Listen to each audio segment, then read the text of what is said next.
ஏங்க ரவீந்திர ஜடேஜா, ரவிச்சந்திரன் அஸ்வின் இவங்களை பத்தி தெரியுமா? இவங்க இல்லாம ஏங்க டெஸ்ட்ல விளையாடுறீங்க அப்படின்ற மாதிரி சுனில் கவாஸ்கர், ஜாஸ்பிரிட் பும்ரா மற்றும் கௌதம் கம்பீர் விமர்சனம் பண்ணியிருந்தாரு. அந்த விமர்சனங்களுக்கு எல்லாம் டே ஒன்லயே பதிலடி கொடுத்திருக்காரு ஜாஸ்பிரிட் பும்ரா அப்படின்னு தான் சொல்லி ஆகணும். வேகப்பந்து வீச்சாளர்கள் தரமான சம்பவம் பண்ணியிருக்காங்க பெர்த் மைதானத்துல. ஆஸ்திரேலியாவுக்கு எதிரான 5 புள்ளி கொண்ட டெஸ்ட் தொடர்ல இந்திய விளையாடிக்கிட்டு இருக்காங்க. எஸ் பார்டர் கவாஸ்கர் டிராபி ஆனது இன்னைக்கு தொடங்கி இருக்கு. இந்த மேட்சோட டே 1 பொறுத்தளவுக்கு ஃபர்ஸ்ட் பேட்டிங் செஞ்ச இந்திய அணி 150 ரன்களுக்கு ஆல் அவுட் ஆனாங்க. ஆஸ்திரேலியா பெரிய ஸ்கோர் அடிப்பாங்க அப்படின்னு எதிர்பார்க்கப்பட்டது. ஆனா இந்தியாவோட வேகப்பந்து வீச்சு வேற லெவல்ல இருந்துச்சு. இதனால 67 ரன்களுக்குள்ளேயே 7 விக்கெட் இழந்து ஆஸ்திரேலியா அணி தடுமாறிக்கிட்டு இருக்காங்க. இந்த மேட்ச்ல தற்காலிக கேப்டனா இருக்கக்கூடிய ஜாஸ்பிரிட் பும்ராவும் பயிற்சியாளர் கௌதம் கம்பீரும் பிளேயிங் லெவன்ஸ்லயே அதிரடியான மாற்றங்களை கொண்டு வந்திருக்காங்க. குறிப்பா ரவிச்சந்திரன் அஸ்வின், ரவீந்திர ஜடேஜா இவங்க ரெண்டு பேத்தையுமே பிளேயிங் லெவன்ஸ்ல சேர்க்கல. இது பலருக்குமே ஆச்சரியமா இருந்துச்சு.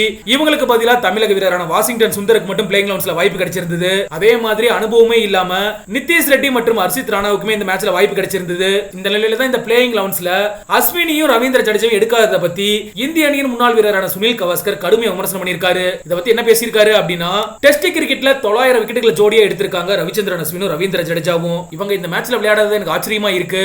அவங்க இந்தியாவிலேயோ இல்ல இந்தியாவோட துணைக்கண்டத்தில் விளையாடக்கூடிய பவுலர்ஸ் கிடையாது. எந்த ஒரு டஃபான கண்டிஷனா இருந்தாலும் சரி சாதுரியமா பவுல் பண்ணக்கூடிய அனுபவம் உங்களுக்கு இருக்கு. ஒருவேளை அவங்களால விக்கெட் எடுக்க முடியல அப்படினாலும் கூட எதிரணி வீரர்களை ரன் அடிக்க முடியாம தடுப்பாங்க. ஆஸ்திரேலியாவுல பவுண்டரிகள் ரொம்ப பெருசு அப்படிங்கிறதுனால அவங்க ரெண்டு பேருமே விளையாடுவாங்க அப்படின்னு தான் நான் நினைச்சேன். ஆனா இந்திய நிர்வாகம் புதுசா யோசிச்சிருக்காங்க. அவங்களுக்கு நம்பிக்கை தரக்கூடிய நிதிஷ் ரெட்டியை தேர்வு செஞ்சிருக்காங்க.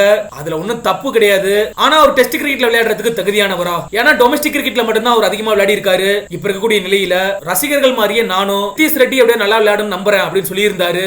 ஆனா சம்பவமே இங்கதான். நிதிஷ் ரெட்டி தான் இன்னைக்கு இந்தியாவோட டாப் ஸ்கோரர். மொத்தமா 59 பந்துகள்ல 41 ரன்கள் எடுத்திருந்தாரு.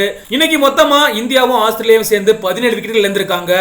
அந்த 17 விக்கெட்டையும் எடுத்தது ஃபாஸ்ட் பவுலர்ஸ் தான். குறிப்பா இந்திய அணி கேப்டனான ஜாஸ்பிரிட் பும்ரா 4 விக்கெட்டையும், ஆஸ்திரேலியா அணிக்காக அசுல்வுட் 4 விக்கெட்டையும் வீழ்த்தி இருந்தாங்க. இன்னைக்கு ஸ்பின்னர்ஸ்க்கு வேலையே இல்ல. கரெக்டான பிளேயிங் லெவன்ஸ் தான் இந்தியா தேர்வு பண்ணிருக்காங்க அப்படின்னு சொல்லி சுனில் கவாஸ்கரை ரசிகர்கள் சும்மா வச்சு செஞ்சுக்கிட்டு இருக்காங்க. சரி, ஓகே, நீங்களும் வர்க்கோட செக்ஷன்ல பதிவு பண்ணுங்க. ஆஸ்திரேலியாவுக்கு எதிரான முதல் டெஸ்ட் போட்டியில இந்தியாவோட பிளேயிங் லெவன்ஸ் எப்படி இருக்கு அப்படின்ற உங்களோட கருத்துக்களை